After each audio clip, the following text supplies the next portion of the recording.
Καλώς ήρθες στο σημερινό βίντεο του Γίνε Στοικός, όπου μοιραζόμαστε διαχρονική σοφία που μπορεί να μεταμορφώσει τη ζωή σου.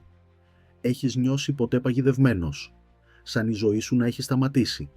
Ίσως νιώθεις καταβεβλημένος, χωρίς να ξέρεις πώς να κάνεις μια νέα αρχή. Σήμερα θα εξετάσουμε 9 στοικές στρατηγικές που θα σε βοηθήσουν να ξαναχτίσεις τη ζωή σου από το μηδέν και να δημιουργήσεις το μέλλον που πάντα ήθελες. Αλλά πριν ξεκινήσουμε, μην ξεχάσεις να κάνεις εγγραφή στο κανάλι για περισσότερο περιεχόμενο που μπορεί να αλλάξει τη ζωή σου. Γίνε μέρος αυτού του ταξιδιού και ας εξελιχθούμε μαζί.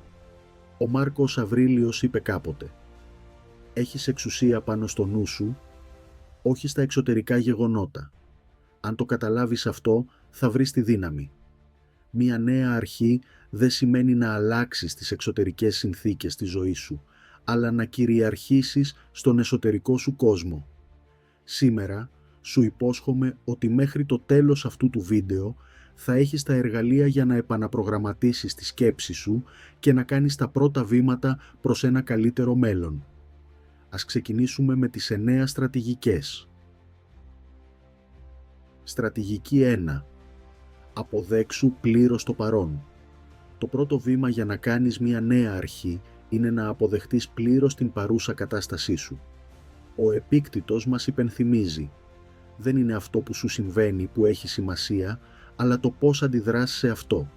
Αντί να αντιστέκεσαι στην πραγματικότητα ή να μετανιώνεις για το παρελθόν, αγκάλιασέ την. Η αποδοχή δεν σημαίνει παράδοση, σημαίνει διάβγεια. Όταν αναγνωρίζεις το σημείο εκκίνησής σου, σταματάς να ζεις στην άρνηση και ανοίγεις τον δρόμο για ουσιαστική δράση. Οι προκλήσεις της ζωής συχνά μοιάζουν ανυπέρβλητες επειδή τις αντιστεκόμαστε. Σκεφτόμαστε τι θα μπορούσε να είχε συμβεί ή ανησυχούμε για το μέλλον. Αυτή η αντίσταση δημιουργεί νοητική σύγχυση, δυσκολεύοντας μας να δούμε καθαρά το δρόμο προς τα εμπρός. Η αποδοχή, σύμφωνα με τους Στοικούς, σημαίνει να βλέπεις την πραγματικότητα όπως είναι, όχι χειρότερη, όχι καλύτερη, αλλά όπως ακριβώς υπάρχει. Σκέψου την αποδοχή σαν να καθαρίζεις ένα βρώμικο παράθυρο. Όταν φύγει η σκόνη, μπορείς να δεις καθαρά. Αυτή η διάβγεια σου δίνει τη δύναμη να δράσεις αποφασιστικά. Δεν μπορείς να χτίσεις ένα καλύτερο μέλλον αν είσαι κολλημένος στο παρελθόν ή αρνείσαι το παρόν. Πώς να εξασκήσεις την αποδοχή? 1. Καταγράψτε τι σας κρατά πίσω. Μπορεί να είναι μια αποτυχημένη σχέση, μια επαγγελματική αποτυχία ή ένα λάθος που έκανες. Γράψε τα κάτω και σκέψου: τι συναισθήματα μου προκαλεί αυτή η κατάσταση? Τι είναι αυτό που αρνούμαι να δεχτώ? Πώς μπορώ να την αποδεχτώ χωρίς να την αφήσω να με καθορίσει? 2. Δημιούργησε μια δήλωση αφετηρίας. Αυτό είναι το σημείο όπου βρίσκομαι. Δεν είναι εκεί που θέλω να είμαι, αλλά είναι η αφετηρία μου και το αποδέχομαι. Επανάλαβε αυτή τη δήλωση κάθε μέρα, ειδικά σε στιγμές αμφιβολίας ή απογοήτευσης. 3. Εφαρμόστε την τεχνική της θέας από ψηλά. Φανταστείτε τον εαυτό σας από μια θέα από ψηλά. Σαν να βλέπετε τη ζωή σας από την κορυφή ενός βουνού ή από το διάστημα. Δείτε τον εαυτό σας ως ένα μικρό μέρος ενός τεράστιου κόσμου. Οι προκλήσεις σας, αν και σημαντικές, δεν είναι αξεπέραστες. Το όφελος της αποδοχής, όταν σταματάς να αντιστέκεσαι στην πραγματικότητα, απελευθερώνεις την ενέργειά σου ώστε να την αλλάξεις. Όπως μας θυμίζει ο Επίκτητος, δεν υποφέρουμε από τα γεγονότα της ζωής μας, αλλά από την κρίση μας γι' αυτά. Αλλάζοντας τον τρόπο που βλέπεις την πραγματικότητα, αλλάζεις και τη ζωή σου. Μέσα από την αποδοχή και την απελευθέρωση από την αντίσταση, θέτεις τα θεμέλια για μια ουσιαστική αλλαγή. Στρατηγική 2. Καθόρισε τις βασικές σου αξίες. Αφού αποδεχτείς το σημείο από όπου ξεκινάς, το επόμενο κρίσιμο βήμα είναι να ορίσεις τις βασικές σου αξίες. Χωρίς ξεκάθαρες αξίες, η ζωή μπορεί να μοιάζει χωρίς κατεύθυνση, σαν ένα καράβι που παρασύρεται στη θάλασσα χωρίς προορισμό. Ο Σενέκας το έθεσε σοφά: αν ένας άνθρωπος δεν ξέρει προς ποιο λιμάνι πλέει, κανένας άνεμος δεν είναι ευνοϊκός. Οι αξίες σου είναι οι κατευθυντήριες αρχές που διαμορφώνουν τις αποφάσεις και τις πράξεις σου, δίνοντας στη ζωή σου νόημα και σκοπό. Όμως, το να καθορίσεις τις αξίες σου δεν σημαίνει απλώς να διαλέξεις κάτι που ακούγεται ευγενές ή ηθικό. Σημαίνει να ανακαλύψεις τι είναι πραγματικά σημαντικό για εσένα. Αναλογήσου στιγμές στη ζωή σου που ένιωσες πιο ευθυγραμμισμένος και πλήρης. Τι συνέβαινε τότε? Τι αρχές καθοδηγούσαν τις επιλογές σου? Αυτές πιθανότατα είναι οι βασικές σου αξίες. Το να ζεις σε αρμονία με τις αξίες σου σου προσφέρει διάβγεια και μειώνει την εσωτερική σύγκρουση. Φαντάσου να προσπαθείς να ικανοποιήσεις τους πάντες, αγνοώντας όμως τις δικές σου αρχές. Το αποτέλεσμα θα είναι εξάντληση και απογοήτευση. Όμως, όταν οι πράξεις σου ευθυγραμμίζονται με τις αξίες σου, κάθε βήμα που κάνεις έχει νόημα, ακόμη και αν η διαδρομή είναι δύσκολη. Πώς να καθορίσεις τις βασικές σου αξίες? 1. Κατάγραψε 3 έως 5 αρχές που σε εκφράζουν βαθιά. Αυτές μπορεί να είναι ακεραιότητα, θάρρος, καλοσύνη, προσωπική εξέλιξη ή κάτι άλλο που νιώθεις ότι σε καθορίζει. 2. Αξιολόγησε τις καθημερινές σου πράξεις. Ζεις σύμφωνα με αυτές τις αξίες ή υπάρχουν τομείς όπου τις έχεις συμβιβάσει? Η επίγνωση είναι το πρώτο βήμα προς την αλλαγή. 3. Εφάρμοσε τις αξίες σου με συνέπεια. Αυτό μπορεί να σημαίνει πως θα χρειαστεί να πάρεις δύσκολες αποφάσεις. Ίσως χρειαστεί να απομακρυνθείς από καταστάσεις που έρχονται σε αντίθεση με τις αρχές σου ή να δεσμευτείς σε μια πορεία που απαιτεί πειθαρχία. Το να ζεις σύμφωνα με τις αξίες σου δεν είναι πάντα εύκολο, αλλά είναι πάντα ανταποδοτικό. Όπως είπε ο Μάρκος Αβρίλιος, μην χάνεις άλλο χρόνο συζητώντας για το τι είναι ένας καλός άνθρωπος. Να γίνεις ένας. Καθόρισε τις αξίες σου και άφησέ τις να γίνουν η πηξίδα που θα σε καθοδηγήσει προς μια ζωή με νόημα και πληρότητα. Στρατηγική 3. Εστίασε σε ό,τι μπορείς να ελέγξεις. Η τρίτη στρατηγική βασίζεται στα προηγούμενα 2 θεμέλια, την αποδοχή και τις αξίες, και εστιάζει σε ένα από τα πιο σημαντικά διδάγματα της στοικής φιλοσοφίας, την αρχή του ελέγχου. Ο Επίκτητος το περιέγραψε με εξαιρετική σαφήνεια. Κάποια πράγματα εξαρτώνται από εμάς και κάποια όχι. Αυτή η απλή αλλά βαθιά ιδέα είναι ένας από τους ακρογωνιαίους λίθους της στοικής φιλοσοφίας και μπορεί να αλλάξει ριζικά τη ζωή σου. Πολλοί από εμάς ξοδεύουμε πολύτιμη ενέργεια ανησυχώντας για πράγματα που δεν μπορούμε να ελέγξουμε, τη γνώμη των άλλων, τα λάθη του παρελθόντος, τις απρόβλεπτες καταστάσεις. Αυτή η αιμονή μας εξαντλεί και μας αποσπά από ό,τι έχει πραγματικά σημασία. Όταν όμως μετατοπίζεις την εστίασή σου σε αυτά που μπορείς να ελέγξεις, ανακτάς αυτοκυριαρχία και μειώνεις το περιττό άγχος. Τι είναι πραγματικά υπό τον έλεγχό σου? Η σκέψη σου, η πράξη σου, οι αντιδράσεις σου, φαντάσου, μία καταιγίδα να μένεται έξω. Δεν μπορείς να σταματήσεις τον άνεμο ή τη βροχή, αλλά μπορείς να αποφασίσεις αν θα βρεις καταφύγιο, αν θα αγκαλιάσεις τη βροχή ή αν θα αφήσεις τον καιρό να σου χαλάσει τη μέρα. Αυτή η αλλαγή νοοτροπίας μετατρέπει τις προκλήσεις σε ευκαιρίες ανάπτυξης. Πώς να εφαρμόσεις την αρχή του ελέγχου 1? Ξεκίνα κάθε μέρα εστιάζοντας σε κάτι που είναι υπό τον έλεγχό σου. Μπορεί να είναι η στάση σου, η προσπάθειά σου προς έναν στόχο ή ο τρόπος που θα ανταποκριθείς σε μια δύσκολη κατάσταση. 2. Όταν νιώθεις άγχος ή απογοήτευση, ρώτα τον εαυτό σου, είναι αυτό υπό τον έλεγχό μου? Αν η απάντηση είναι όχι, άφησέ το να φύγει. Αν η απάντηση είναι ναι, δράσε με πρόθεση και αποφασιστικότητα. 3. Καλλιέργησε τη συνήθεια να αφήνεις πίσω ό,τι δεν μπορείς να αλλάξεις. Όταν εστιάζεις μόνο σε όσα μπορείς να επηρεάσεις, γίνεσαι πιο ανθεκτικός. Η ζωή είναι απρόβλεπτη και οι αναποδιές είναι αναπόφευκτες. Αλλά όταν εστιάζεις στη σφαίρα της επιρροής σου, έχεις περισσότερη αυτοπεποίθηση και διαυγεία. Αυτή η προσέγγιση δεν μειώνει μόνο το άγχος, αλλά σου δίνει τη δύναμη να αντιμετωπίσεις τη ζωή με σταθερότητα και σοφία. Στρατηγική 4. Αγκάλιασε τη δυσκολία. Η τέταρτη στρατηγική εστιάζει σε μία αρχή τόσο μεταμορφωτική όσο και απαιτητική. Το να αγκαλιάσεις τη δυσκολία. Η εξέλιξη ξεκινά εκεί που τελειώνει η άνεση. Οι Στοικοί, κατανοώντας τη φθαρτή φύση της άνεσης, πίστευαν ότι η εθελοντική έκθεση σε δυσκολίες χτίζει ανθεκτικότητα και δύναμη. Ο Σενέκας, για παράδειγμα, συνήθιζε να τρέφεται με λιτή τροφή και να φορά φτωχικά ρούχα ώστε να προετοιμαστεί για τις αντιξοότητες. Έγραψε: «Αφιέρωσε λίγες μέρες κατά τις οποίες θα αρκείσαι την πιο φτωχική και λιτή τροφή. Θα ντύνεσαι με τα πιο απλά και τραχιά ρούχα και θα λες στον εαυτό σου «Είναι αυτή η κατάσταση που φοβόμουν». Γιατί να αγκαλιάσεις τη δυσκολία. Το να εκτίθεσαι συνειδητά στη δυσκολία επανεκπαιδεύει τον εγκέφαλό σου να αντιμετωπίζει τις προκλήσεις αντί να τις αποφεύγει. Όσο περισσότερο το εξασκείς, τόσο λιγότερο σε τρομάζει η ταλαιπωρία. Στη σύγχρονη εποχή, η κουλτούρα της άμεσης ικανοποίησης μας οθεί να αποφεύγουμε κάθε δυσκολία, είτε μέσω φαγητού, ψυχαγωγίας ή τεχνολογίας.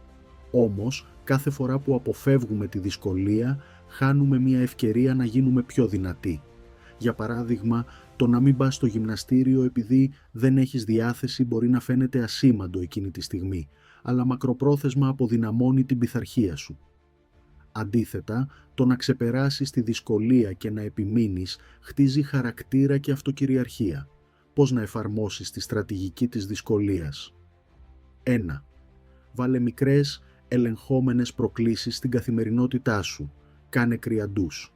Νίστεψε για μια μέρα. Αντιμετώπισε μια δύσκολη συζήτηση που αποφεύγεις. Σήκω πιο νωρίς και ολοκλήρωσε μια απαιτητική εργασία. 2. Αντί να υπομένεις τη δυσκολία, δες την ως δάσκαλο. Τι σου μαθαίνει? Αποκαλύπτει περιοχές όπου σου λείπει υπομονή ή αντοχή. Σου δείχνει πόσα πραγματικά μπορείς να αντέξεις. Κάθε στιγμή δυσκολίας είναι μια ευκαιρία να επεκτείνεις τα όρια σου και να χτίσεις μια πιο ανθεκτική εκδοχή του εαυτού σου. Ο Μάρκος Αβρίλιος μας υπενθυμίζει: αν μπορεί να αντέχετε, τότε άντεξέ το. Σταμάτα να παραπονιέσαι. Η δυσκολία δεν είναι ο εχθρός σου, είναι η πύλη προς τον ανώτερο εαυτό σου. Στρατηγική 5. Στοχασμός και καθημερινό ημερολόγιο. Ο στοχασμός και η καταγραφή σκέψεων είναι ισχυρά εργαλεία αυτογνωσίας και ανάπτυξης, αποτελώντας την πέμπτη στρατηγική στη μεταμόρφωσή σου. Τα «Είσαι αυτόν» του Μάρκου Αβριλίου είναι ένα από τα πιο διάσημα παραδείγματα ημερολογίου ως μέσου ενδοσκόπησης. Κάθε σημείωσή του ήταν μια συζήτηση με τον εαυτό του, μια εξερεύνηση των σκέψεων, των πράξεων και των προκλήσεών του. Αυτή η πρακτική δεν ήταν μια μορφή ναρκισσισμού. Ήταν ένας τρόπος να ευθυγραμμίζει τη ζωή του με τις στοικές αρχές του. Γιατί να κρατάς ημερολόγιο? Η καταγραφή των σκέψεών σου σε βοηθά να επιβραδύνεις και να εξετάσεις τις εμπειρίες σου με διάβγεια. Στον σύγχρονο κόσμο είναι εύκολο να τρέχουμε από υποχρέωση σε υποχρέωση χωρίς να σταματάμε να αναλογιστούμε. Όμως, χωρίς στοχασμό, επαναλαμβάνουμε τα ίδια λάθη. Χάνουμε τα διδάγματα των εμπειριών μας. Δεν αναγνωρίζουμε την πρόοδό μας. Το ημερολόγιο γεφυρώνει το χάσμα ανάμεσα στην εμπειρία και την κατανόηση, μετατρέποντας την καθημερινή ζωή σε πηγή σοφίας. Πώς να ξεκινήσεις το ημερολόγιο? Διέθεσε 10 έως 15 λεπτά κάθε βράδυ για να γράψεις. Απάντησε σε απλές αλλά δυνατές ερωτήσεις. Τι πήγε καλά σήμερα? Τι θα μπορούσα να έχω κάνει καλύτερα? Τι έμαθα από τις προκλήσεις της ημέρας? Αυτές οι ερωτήσεις σε βοηθούν να αναγνωρίσεις μοτίβα, να γιορτάσεις τις επιτυχίες και να εντοπίσεις τομείς βελτίωσης. Το ζητούμενο δεν είναι η αυτοκριτική, αλλά η εξέλιξη και η μάθηση. Πώς το ημερολόγιο σε βοηθά να ζεις σύμφωνα με τις αξίες σου? Η καθημερινή καταγραφή σε βοηθά να διατηρείς την ευθυγράμμιση με τις αξίες σου. Αν για παράδειγμα η καλοσύνη είναι μία από τις βασικές σου αξίες, το ημερολόγιό σου μπορεί να περιλαμβάνει: πώς εξάσκησες την καλοσύνη σήμερα? Ποιες ευκαιρίες να δείξεις συμπόνια έχασες? Αυτή η διαδικασία διατηρεί τις αξίες σου στο προσκήνιο του νου σου, καθοδηγώντας τις επιλογές και τις πράξεις σου. Το ημερολόγιο ως καταφύγιο. Με τον καιρό, το ημερολόγιο γίνεται ένας προσωπικός χώρος, όπου μπορείς να είσαι απόλυτα ειλικρινής με τον εαυτό σου. Είναι ένα μέρος για να επεξεργαστείς συναισθήματα, να ξεκαθαρίσεις στόχους και να καλλιεργήσεις ευγνωμοσύνη. Ο Σενέκας παρατήρησε: όπως μια ιστορία, έτσι και η ζωή. Δεν έχει σημασία πόσο μακρά είναι, αλλά πόσο καλή. Η καταγραφή σκέψεων εξασφαλίζει ότι η ζωή σου δεν είναι απλώς μεγάλη, αλλά και ουσιαστική, γεμάτη νόημα, αυτογνωσία και εξέλιξη. Μέσα από αυτή την πρακτική χαράζεις τον προσωπικό σου χάρτη ανάπτυξης, ανοίγοντας τον δρόμο προς τη ζωή που πραγματικά θέλεις να ζήσεις. Στρατηγική 6. Καλλιέργησε την ευγνωμοσύνη. Η έκτη στρατηγική επικεντρώνεται στην καλλιέργεια της ευγνωμοσύνης ως θεμέλιο της προσωπικής μεταμόρφωσης. Η ευγνωμοσύνη αλλάζει την οπτική σου από έλλειψη σε αυθονία, επιτρέποντάς σου να βλέπεις το καλό στη ζωή σου, ακόμη και αν ξεκινάς από το μηδέν. Οι Στοικοί γνώριζαν καλά τη δύναμη της ευγνωμοσύνης. Ο Μάρκος Αβρίλιος συμβούλευε: «Μην ονειρεύεσαι αυτά που δεν έχεις, αλλά υπολόγισε τις μεγαλύτερες ευλογίες που ήδη κατέχεις και έπειτα αναλογήσου πόσο πολύ θα τις λαχταρούσες αν δεν ήταν δικές σου. Αυτή η νοοτροπία σε γιώνει στο παρόν και καλλιεργεί αίσθηση πληρότητας, ανεξάρτητα από τις εξωτερικές συνθήκες». Η δύναμη της καθημερινής ευγνωμοσύνης. Όταν εξασκείς την ευγνωμοσύνη καθημερινά, εκπαιδεύεις το μυαλό σου να εστιάζει σε ό,τι έχεις αντί για ό,τι σου λείπει. Αυτό αλλάζει τη διάθεσή σου προς το καλύτερο. Ενισχύει την ανθεκτικότητά σου στις δυσκολίες. Σε βοηθά να βλέπεις κάθε πρόκληση ως ευκαιρία μάθησης. Ακόμα και στις πιο δύσκολες στιγμές, πάντα υπάρχει κάτι για το οποίο μπορείς να είσαι ευγνώμων. Μπορεί να είναι η υποστήριξη ενός φίλου, η ομορφιά ενός ηλιοβασιλέματος, η ευκαιρία να κάνεις μια νέα αρχή. Πώς να εφαρμόσεις την πρακτική της ευγνωμοσύνης? Κάθε πρωί ή κάθε βράδυ γράψε 3 πράγματα για τα οποία είσαι ευγνώμων. Να είσαι συγκεκριμένος. Αντί να γράψεις απλά «Είμαι ευγνώμων για την υγεία μου», μπορείς να γράψεις «Είμαι ευγνώμων για την ενέργεια που ένιωσα σήμερα στο γυμναστήριο». Η σαφήνεια αυξάνει τη συναισθηματική δύναμη αυτής της πρακτικής. Κάν' το συνήθεια. Όσο πιο συχνά εστιάζεις στην ευγνωμοσύνη, τόσο πιο φυσικά θα αρχίσεις να βλέπεις το καλό σε κάθε κατάσταση. Η ευγνωμοσύνη ως αντίδοτο στα αρνητικά συναισθήματα. Η ευγνωμοσύνη είναι η καλύτερη άμυνα απέναντι στη ζήλια, τον θυμό και τη δυσαρέσκεια. Όταν εστιάζεις σε όσα έχεις, η επιθυμία για όσα δεν έχεις μειώνεται. Αναγνωρίζεις ότι πολλά από τα καλά της ζωής σου προέρχονται από παράγοντες πέρα από τον έλεγχό σου. Οι Στοικοί κατανοούσαν αυτή την αλήθεια και πρότειναν μια στάση εκτίμησης προς το παρόν. Όταν η ευγνωμοσύνη γίνεται τρόπος σκέψης, βλέπεις τις προκλήσεις ως ευκαιρίες για εξέλιξη και ανακαλύπτεις νόημα ακόμα και στις πιο απλές στιγμές της ζωής. Η ευγνωμοσύνη δεν είναι απλώς ένα συναίσθημα, αλλά μια βαθιά αλλαγή οπτικής που μπορεί να μεταμορφώσει τη ζωή σου από μέσα προς τα έξω. Στρατηγική 7. Μικρές σταθερές πράξεις. Η 7η στρατηγική αφορά τη δύναμη των μικρών σταθερών πράξεων. Η στοική φιλοσοφία μας διδάσκει ότι οι μεγάλες αλλαγές δεν συμβαίνουν από τη μία μέρα στην άλλη. Αντίθετα, είναι το αποτέλεσμα σταθερής, αργής προόδου. Ο Επίκτητος έλεγε «Τίποτα μεγάλο δεν δημιουργείται ξαφνικά, όπως ούτε και ένα τσαμπί στα φύλλη ή ένα σίκο. Αν μου πεις ότι θέλεις ένα σίκο, θα σου απαντήσω ότι χρειάζεται χρόνος. Πρώτα πρέπει να ανθίσει, μετά να καρποφορήσει και έπειτα να ωριμάσει. Αυτή η αρχή μας θυμίζει τη σημασία της υπομονής και της επιμονής σε κάθε σημαντική προσπάθεια. Η δύναμη των μικρών βημάτων. Μικρές σταθερές πράξεις δημιουργούν αίσθηση προόδου χωρίς να μας κατακλείζουν. Όταν ξεκινάς από το 0, οι στόχοι μπορεί να φαίνονται τρομακτικοί. Αν όμως τους χωρίσεις σε μικρότερα, διαχειρίσιμα βήματα, ξαφνικά ο δρόμος γίνεται πιο καθαρός. Παράδειγμα, αν θέλεις να βελτιώσεις τη φυσική σου κατάσταση, ξεκίνα με 10 λεπτά περπάτημα την ημέρα, αντί να προσπαθήσεις να ακολουθήσεις ένα εξαντλητικό πρόγραμμα. Κάθε μικρή νίκη ενισχύει την αυτοπεποίθηση και θέτει τα θεμέλια για μεγαλύτερες επιτυχίες. Η σημασία της συνέπειας. Η συνέπεια μετατρέπει τις πράξεις σε συνήθειες. Οι Στοικοί πίστευαν ότι η αριστεία δεν είναι μία πράξη, αλλά μια συνήθεια που καλλιεργείται μέσα από επαναλαμβανόμενη προσπάθεια. Πώς να εξασφαλίσεις συνέπεια? Δημιούργησε μια ρουτίνα που ευθυγραμμίζεται με τους στόχους και τις αξίες σου. Αφιέρωσε συγκεκριμένο χρόνο κάθε μέρα σε κάτι που θέλεις να αναπτύξεις. Στοχασμός. Εξάσκηση δεξιοτήτων. Προσωπικά projects. Η πειθαρχία της τακτικής δράσης ενισχύει τη δέσμευσή σου προς την ανάπτυξη. Το φαινόμενο της συσσόρευσης μικρών ενεργειών. Οι μικρές πράξεις προστίθενται με την πάροδο του χρόνου, οδηγώντας σε μεγάλα αποτελέσματα. Σκέψου έναν λιθοξώο που χτυπάει έναν βράχο.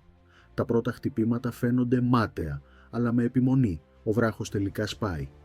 Κάθε χτύπημα συνεισφέρει στο τελικό αποτέλεσμα, ακόμα κι αν η πρόοδος δεν είναι άμεσα ορατή. Το ίδιο συμβαίνει και με τις πράξεις μας. Κάθε μικρό βήμα που κάνεις σήμερα χτίζει το μέλλον σου. Παραμένοντας στο παρόν μέσω της δράσης.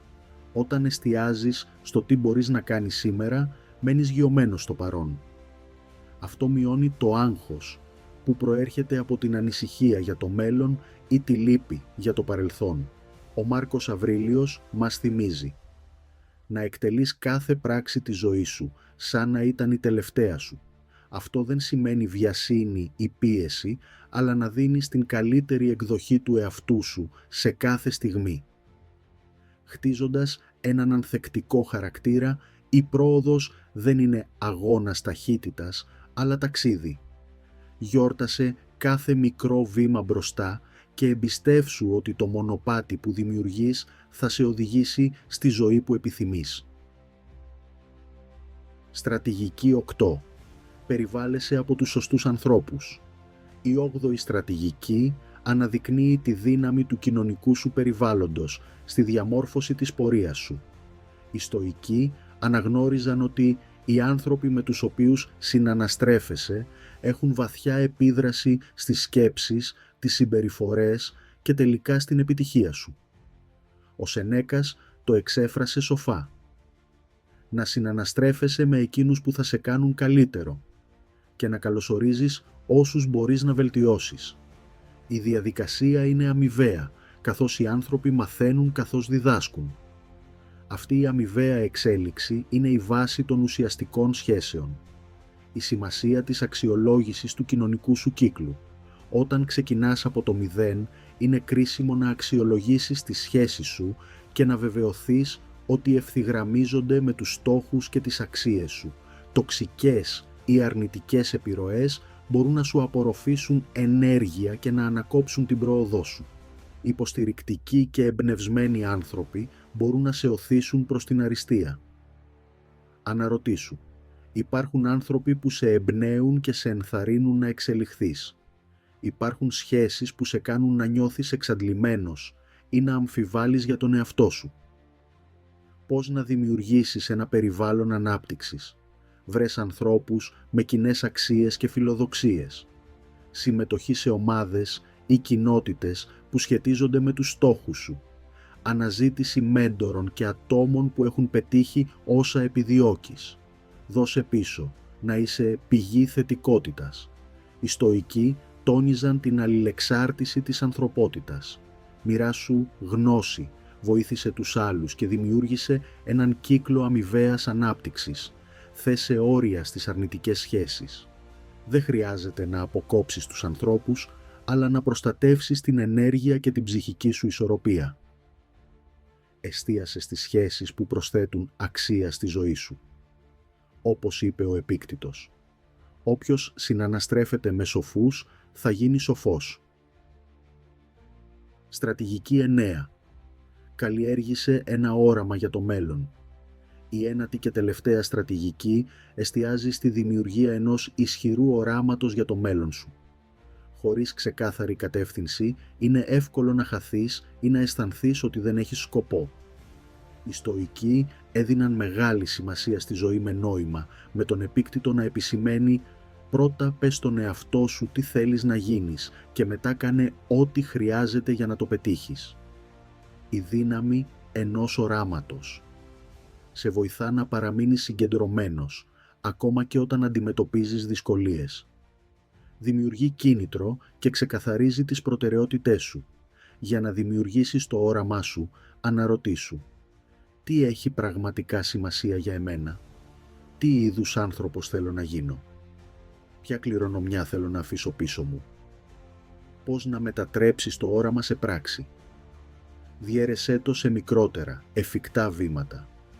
Μεγάλοι στόχοι μπορεί να μοιάζουν τρομακτικοί. Όμως, αν τους σπάσεις σε μικρά επιτεύξιμα βήματα, η διαδρομή γίνεται πιο ξεκάθαρη. Παράδειγμα, θέλεις να γράψεις ένα βιβλίο? Ξεκίνα με 10 λεπτά γραφής την ημέρα. Θέλεις να γίνεις πιο υγιής? Ξεκίνα με 10 λεπτά γυμναστικής την ημέρα. Οραματίσου την επιτυχία σου. Δώσε χρόνο καθημερινά να φανταστείς τον εαυτό σου να ζει το όραμά σου. Παραμένεις ευέλικτος. Η ζωή είναι απρόβλεπτη. Προσαρμόσου στις αλλαγές χωρίς να εγκαταλείπεις το σκοπό σου. Μοιράσου το όραμά σου με άτομα που σε υποστηρίζουν. Η εξωτερήκευση των στόχων σου ενισχύει τη δέσμευσή σου και δημιουργεί λογοδοσία. Ο Μάρκος Αβρίλιος έγραψε: «Η ψυχή βάφεται με το χρώμα των σκέψεών της». Ας αφήσουμε τις σκέψεις και τις πράξεις μας να καθοδηγούνται από ένα όραμα που μας εμπνέει και μας ενδυναμώνει. Το να ξεκινήσεις από το μηδέν δεν είναι περιορισμός. Είναι μια ευκαιρία να ξαναχτίσεις τη ζωή σου με πρόθεση και σκοπό, αποδεχόμενος το παρόν, ορίζοντας τις αξίες σου, εστιάζοντας σε ό,τι μπορείς να ελέγξεις, αγκαλιάζοντας τη δυσκολία, στοχαζόμενος και γράφοντας ημερολόγιο, εξασκώντας την ευγνωμοσύνη, κάνοντας σταθερές μικρές πράξεις, περιβαλλόμενος από τους σωστούς ανθρώπους και καλλιεργώντας ένα όραμα για το μέλλον σου. Εξοπλίζεσαι με όλα τα εργαλεία που χρειάζεσαι για να μεταμορφώσεις τη ζωή σου. Η μεταμόρφωση δεν απαιτεί τελειότητα, αλλά επιμονή.